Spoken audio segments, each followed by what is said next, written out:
तो चलिए शुरू करते हैं ग्रिग्नॉर्ड रीजन का अपना थर्ड लेक्चर। हम लोगों ने ग्रिग्नॉर्ड रीजन में synthesis uses of Grignard reagent start किया था, जहां पर हमने एल्कोहल की प्रिपरेशन की थी, जिसमें प्राइमरी एल्कोहल, सेकेंडरी एल्कोहल और टर्सरी एल्कोहल आया था। आज हम बात करने वाले हैं एल्डिहाइड, कीटोन और कार्बोक्सिलिक एसिड की प्रिपरेशन। किससे रिएक्शन कराएंगे ग्रिग्नॉर्ड रीजन की कि एल्डिहाइड बनेगा, कार्बोक्सिलिक एसिड बनेगा और कीटोन बनेगा। आइए देखते हैं। देखिए, सबसे पहले हम बात करेंगे प्रिपरेशन ऑफ एल्डिहाइड, और इसके लिए हमको कराना पड़ेगा ग्रिग्नॉर्ड रीजन को हाइड्रोजन साइनाइड से अभिक्रिया। ग्रिग्नॉर्ड रीजन की किससे कराएंगे? हाइड्रोजन साइनाइड से रिएक्शन। आइए देखते हैं, जब यह हाइड्रोजन साइनाइड से रिएक्ट करेगा तो किस तरह से एल्डिहाइड का फॉर्मेशन करेगा। सबसे पहले हमें क्या करना है, यहाँ पर ग्रिग्नॉर्ड रीजन ले लेना है RMgX और हाइड्रोजन साइनाइड। अब यहाँ पर हमको वही डाई एंड ड्राई ईथर की condition, die and dry ether लेना है। तो आपको पता है कि ये R वाला जो पार्ट होता है वो कहाँ पर आता है? इस पर, कार्बन पर, और ये नाइट्रोजन वाला इस तरफ जाएगा। तो अब MgX कहाँ पर आके अटैक करेगा? नाइट्रोजन पर। आपको याद होगा जैसे ये एल्डिहाइड रहता था तो जो RMgX में लास्ट लेक्चर में मैंने बताया हुआ है, ये R इस पर आके अटैक करता था। इलेक्ट्रॉन डिफिशिएंट सेंटर है, ये इलेक्ट्रॉन रिच है, ये इलेक्ट्रॉन रिच है, ये इलेक्ट्रॉन डिफिशिएंट है। यहाँ पर ये इलेक्ट्रॉन डिफिशिएंट है, ये इलेक्ट्रॉन रिच है, तो ये यहाँ पर आएगा और ये यहाँ पर जाके अटैक करेगा। ऐसा ही कुछ देखते थे। अब यहाँ इस केस में भी आपको कुछ ऐसा ही करना है। तो R आपका यहाँ पर आया, नाइट्रोजन के जो ये वाले बॉन्डिंग वाले इलेक्ट्रॉन इस तरफ शिफ्ट हुए, तो ये Mg यहाँ पर आके ऐड हो जाएगा। तो कुछ इस तरह से आपको देखने को मिलेगा MgX। तो आई होप यहाँ तक की बात आपको एकदम क्लियर हो गई होगी। और अब हम करा देंगे हाइड्रोलिसिस। तो आइए कराते हैं अब हाइड्रोलिसिस। H3O पॉजिटिव, इसको हम लोग कहते हैं हाइड्रोलिसिस H3O पॉजिटिव। ठीक है, एसिडिक हाइड्रोलिसिस होता है जब भी H+ लगा रहे, और मैंने आपको बताया था कुछ इस तरह से होता है एसिडिक हाइड्रोलिसिस। अगर आपको याद हो तो लास्ट लेक्चर में H2O + HX होता है। ये HX कहाँ से आता है, कैसे आता है, मैंने सब कुछ लास्ट लेक्चर में आपको एक्सप्लेन कर रखा है, आप देख सकते हैं, जिसमें मैंने एल्कोहल की प्रिपरेशन कराई है। तो अब देखिए, जब आप इसका एसिडिक हाइड्रोलिसिस कराते हैं तो ये बॉन्डिंग यहाँ से ब्रेक होगी, और एक बॉन्ड को ब्रेक करने के लिए याद रखिएगा ये बॉन्डिंग इस जगह से होगी। एक बॉन्ड को ब्रेक करने के लिए आपको एक OH जुड़ेगा, और दो बॉन्ड ब्रेक होंगे तो 2 OH जुड़ेगा इस कार्बन पर। अब आप सोच रहे होंगे कि सर इस कार्बन पर OH क्यों जुड़ा है? तो इसका सिंपल सा रूल है कि नाइट्रोजन मोर इलेक्ट्रोनेगेटिव है कार्बन से, सबको पता है। तो नाइट्रोजन क्या करेगा, कार्बन के इलेक्ट्रॉन को अपनी तरफ खींचेगा। इसका मतलब इस पर निगेटिव चार्ज आएगा और कार्बन इलेक्ट्रॉन डिफिशिएंट हो जाएगा। और H2O अगर यहाँ पर होता है तो H2O का जो OH होगा वो किस तरफ जाएगा? H2O पे निगेटिव है, H2O के OH में निगेटिव है, तो OH किस तरफ जाएगा? जिधर इलेक्ट्रॉन डिफिशियंसी होगी। तो OH कहाँ पर जाके अटैक करेगा? इस कार्बन की तरफ। तो इस तरह से कुछ यहाँ पर हमको दिखाई देगा, OH और ये OH।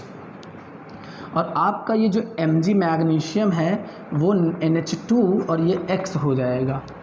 ठीक है, ये NH2 और X होकर के अलग हो जाएगा। अब आप देख पा रहे होंगे यहाँ एल्डिहाइड तो कम से कम नहीं बना हुआ है, आपको दिख रहा है ये तो जेमिनल डाइहॉल है, ये एक एल्कोहल है, इसे हम जेमिनल डाइहॉल बोलते हैं जब एक ही कार्बन पर 2 OH ग्रुप लग जाएं।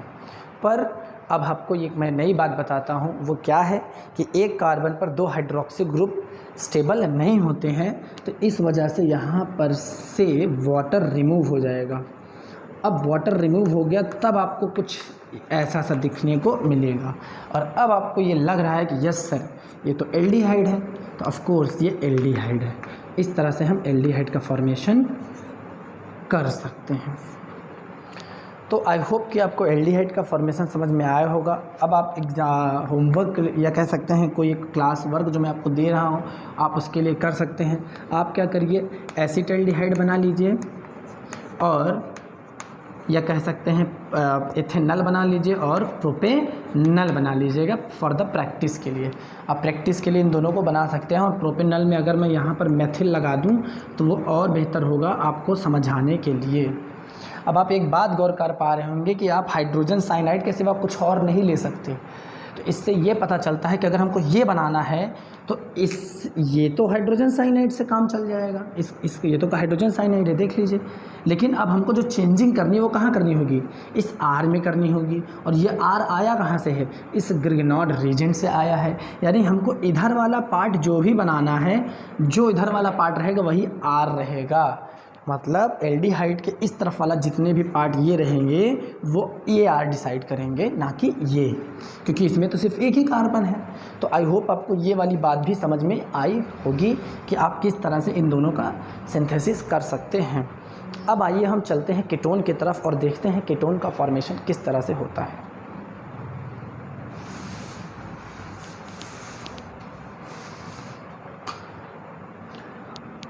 इसके लिए आपको क्या कराना होगा, रिएक्शन करानी होगी ग्रिग्नॉड रीजेंट की एल्काइल साइनाइड से। अभी तक आपका हाइड्रोजन साइनाइड था और अब आपको रिएक्शन करानी है एल्काइल साइनाइड से, या फिर इसको IUPAC में कहते हैं एल्केन नाइट्राइल से। तो आइए देखते हैं किस तरह से यहाँ पर ग्रिग्नॉड रीजेंट से कीटोन का फॉर्मेशन होता है। ये आपका एल्किल साइनाइड है RC∼N, और आपने ले लिया यहाँ पर RMgX, बहुत ही सिंपल है ये। और ये ले लिया आपने डाई एंड ड्राई ईथर, ख़त्म। डाई एंड ड्राई ईथर लिया। ये R आपको पता है कहाँ अटैक करेगा, इस जगह पे अटैक करेगा। ये नाइट्रोजन वाले इलेक्ट्रॉन इस तरफ जाएंगे, फिर ये MgX आके नाइट्रोजन पे जुड़ जाएगा, और कुछ इस तरह से आपका फॉर्मेशन देखने को मिलेगा। नाइट्रोजन पर MgX आया जैसे वहाँ ऑक्सीजन पे आता था, कार्बन पर आपका एल्किल ग्रुप आया जैसे वहाँ पर एल्डिहाइड में आपका कार्बन पे आता था। और अब आपको क्या करना है, यहाँ पर बस सिंपली से आप इसको क्या करा दीजिए, हाइड्रोलिसिस करा दीजिए। और जब आप इसका हाइड्रोलिसिस कराएंगे तो वही इस वाली बॉन्ड को ब्रेक करेगा, इस तरफ 2 OH जाएंगे, इस तरफ H जाएंगे, तो ये MgNH2 कुछ इस तरह से अलग हो जाएगा X माइनर प्रोडक्ट के या बाई प्रोडक्ट के तौर पर, और आपका मिलेगा RCOH, और ये एक R ये मिल गया। और अब आप देख पा रहे होंगे कि OH एक कार्बन पर 2 OH लगे हैं, और जो कि स्टेबल नहीं होते, इसलिए यहाँ पर से H2O इस तरह से निकल जाएगा। और जब इस तरह से H2O निकलेगा तो आपको इस तरह से ऊपर में लिख दे रहा हूँ कीटोन देखने को मिल जाएगा। तो देखिए ये एक एल्काइल कीटोन है, या कह सकते हैं एल्केनॉन है। तो आप इस तरह से कीटोन का फॉर्मेशन कर सकते हैं with the help of Grignard reagent. आपको याद रखना है रिएक्शन किससे करानी है, एल्काइल साइनाइड से, या हम कहें एल्केन नाइट्राइल से। अब इसमें एक चीज़ बहुत इम्पॉर्टेंट हो जाता है कि अब अगर आप कीटोन का फॉर्मेशन कर रहे हैं तो कीटोन के फॉर्मेशन पे R दोनों तरफ से डिपेंड करता है। मतलब आपको ये वाला R कैसा लेना है और ये R कैसा लेना है, वो कीटोन देख करके आपको पता चलेगा। फॉर एग्ज़ाम्पल अगर मैं आपको इस तरह से कीटोन बनाने के लिए कहता हूँ तो आपको पता है, अब आपको यहाँ पर एक और चीज़ ध्यान देनी होगी जो मैंने फर्स्ट लेक्चर में पढ़ाया था कि कौन से ग्रिग्नॉड रीजन का फॉर्मेशन तेज़ी से होता है, या कह सकते हैं किसके ग्रिग्नॉड रीजन के फॉर्मेशन की रेट ऑफ रिएक्शन ज़्यादा होती है। तो आप उसी तरह का ग्रिग्नॉड रीजन फॉर्मेशन करेंगे जब आपके पास कई रास्ते हैं। जब आपके पास कोई रास्ता ही नहीं है तो आप चाहे जो ग्रिग्नॉड रीजन बना सकते हो वही बनाएंगे, लेकिन यहाँ आपके पास 2 रास्ते हैं कि आपको कौन सा ग्रिग्नॉड रीजन चुनना है और कौन सा कीटोन चुनना है। तो देख लेते हैं। तो आपको पता होगा कि अगर आप एक कार्बन का ग्रिग्नॉड रीजन लेते हैं और 3 कार्बन के ये साइनाइड लेते हैं, एल्किल साइनाइड, तो आपका ईजिली होगा। रीज़न इज़ बिहाइंड इट, मैंने आपको बताया है कि जो मेथिल हैलाइड होगा, जब आप ग्रिग्नॉड रीजन का फॉर्मेशन करेंगे तब तो यहाँ रिएक्शन होगी ना। तो अगर आपको ये जानकारी है तो ये पता होगी कि मेथिल हैलाइड में जब हम फॉर्मेशन करते हैं ग्रिग्नॉड रीजन का तो वो फास्ट होता है इन कंपेयर टू मतलब सेकेंडरी और प्राइमरी एल्किल हैलाइड। ये तो प्राइमरी हो जाएगा, अगर हम इसको ले लेते तो प्राइमरी हो जाएगा, और ये मेथिल हो जाएगा तो मेथिल ईजिली हो जाएगा। तो अगर हम चाहें तो इसको ले सकते हैं, मतलब इसको तो लेना ही है, चाहें तो यहाँ तोड़ करके हम इसको और इसको भी कर सकते हैं। मेरा कहने का मतलब है कि आप इथेन नाइट्राइल ले लीजिए, इस तरह से आप इसको ले सकते हैं और इसको ग्रिग्नॉड रीजन बना सकते हैं, कोई दिक्कत नहीं है। लेकिन अगर आप वैसे लेते हैं, कहने का मतलब सिर्फ मेथिल का लेते हैं, तो वो ज़्यादा बेहतर होता है इन कंपेयर टू दिस। ठीक है। तो आई होप आपको ये बात समझ में आई होगी। और इसकी ट्रिक क्या है, आपको अगर मैं कह दूं कि भैया आपको ये बनाना है with the help of Grignard reagent, तो आप कुछ मत करिए, जो कीटोन के इस तरफ है या इस तरफ है उधर से ब्रेक कर दीजिए, तो एक हिस्सा आपको साइनाइड का मिल जाएगा और एक हिस्सा आपको ग्रिग्नॉर्ड रीजेंट का मिल जाएगा। बहुत ईजी है। एक और मैं आपको ग्रिग्नॉर्ड रीजेंट के लिए वर्क दे देता हूँ, आप करिएगा जिससे कि आपको प्रैक्टिस हो जाए। तो ये है, आप इन दोनों ग्रिग्नॉर्ड रीजन, इन दोनों की मदद से इन दोनों को बनाना है ग्रिग्नॉर्ड रीजन की हेल्प से। तो आई होप आप इस काम को ज़रूर करेंगे और आप प्रैक्टिस करेंगे। आइए देखते हैं कार्बोक्सिलिक एसिड का फॉर्मेशन। तो अब हम कार्बोक्सिलिक एसिड की तरफ बढ़ चुके हैं कि कार्बोक्सिलिक एसिड को हम किस तरह से सिंथेसिस करते हैं with the help of Grignard reagent. तो इसके लिए हमको क्या करना पड़ेगा, रिएक्शन विथ ड्राई आइस।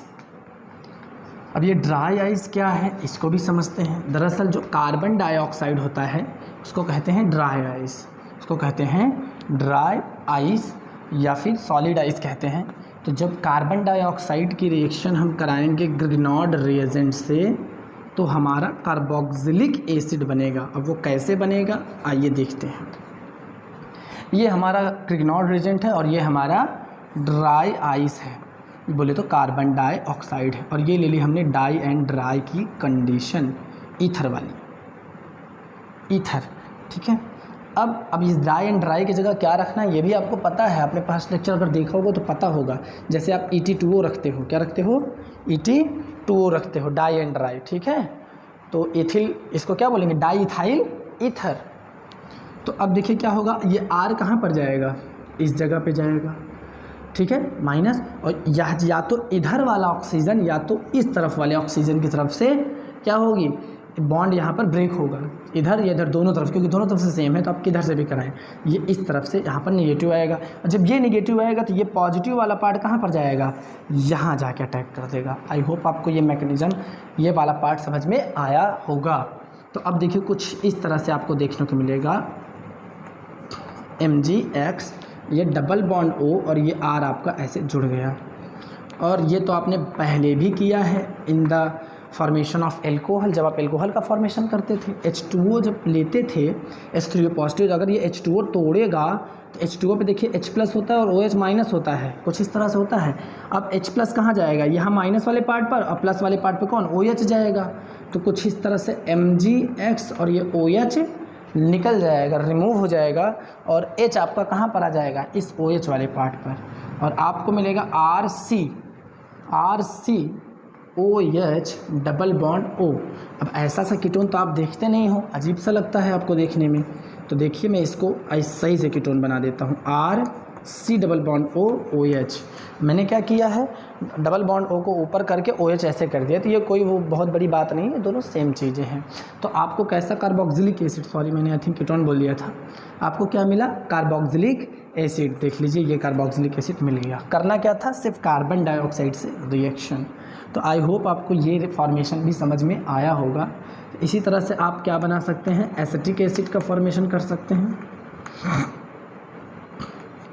यहाँ कार्बन है बीच में, ठीक है, यहाँ कार्बन होता है, तो आप एसिटिक एसिड का फॉर्मेशन कर सकते हैं, या फिर आप बेंजोइक एसिड का फॉर्मेशन कर सकते हैं, इसको बेंजोइक एसिड कहते हैं। आगे चल के पढ़ेंगे, नोमेनक्लेचर में पढ़ ही लिया होगा 11th क्लास में, वैसे क्या आगे पढ़ेंगे इसको। तो आप बेंजोइक एसिड और एसिटिक एसिड का फॉर्मेशन कर लीजिएगा।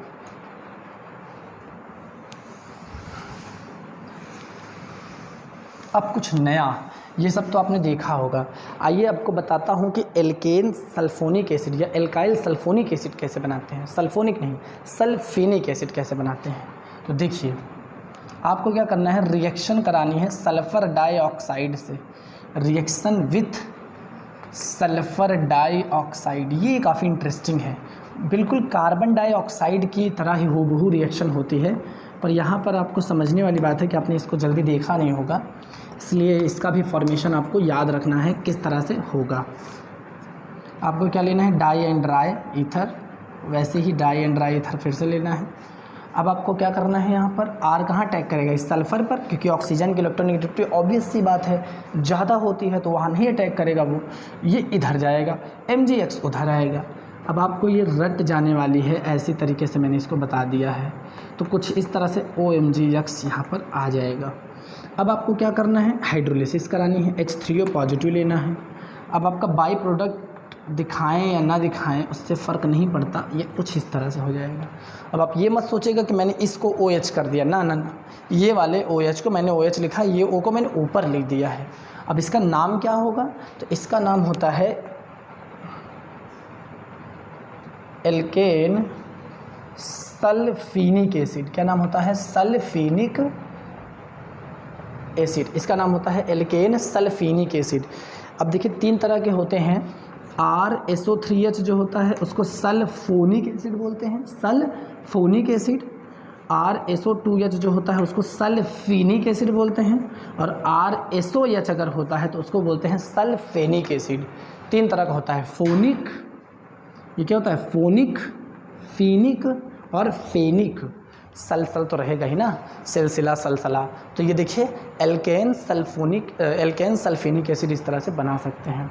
अगर मैं आपसे इसी तरह से रिएक्शन दे दूँ कार्बन डाइसल्फाइड की, तो भी आप ऐसे बना सकते हो। मैं आपको एक नया इंटरेस्टिंग चीज़ देता हूँ जिसको आपको बनाना है।